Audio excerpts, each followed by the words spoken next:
In our next tutorial for Photoshop, let's create a great lens flare effect for our photos. Of course, you could use the lens flare effect in Photoshop, but it usually comes out pretty cheaply made and poorly well done.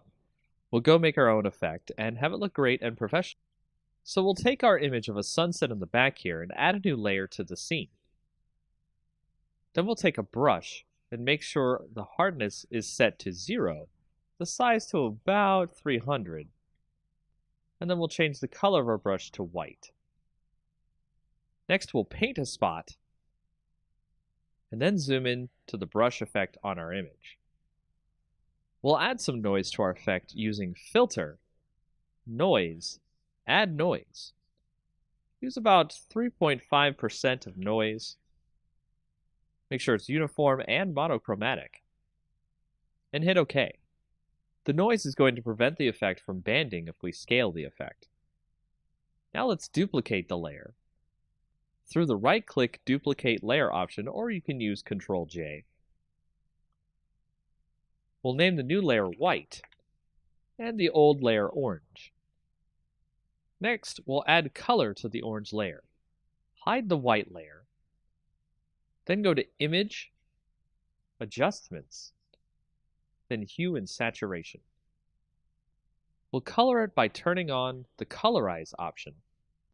Move the hue over to a nice orange, and the saturation near 100%.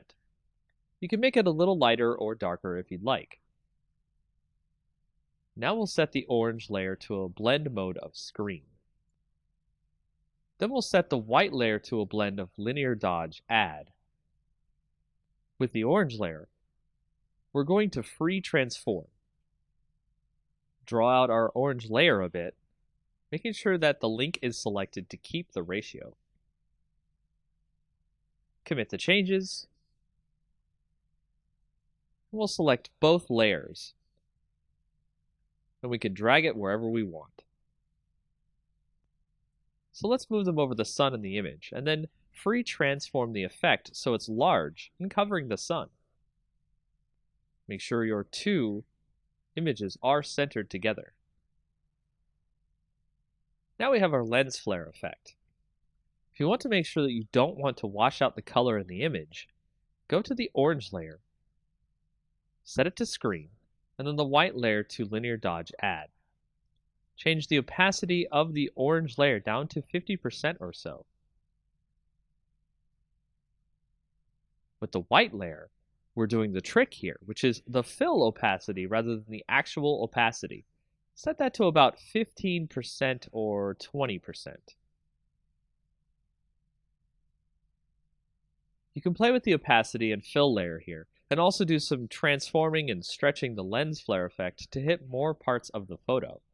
This is a very quick and easy way to generate a lens flare that you have full control over the way it looks on your image.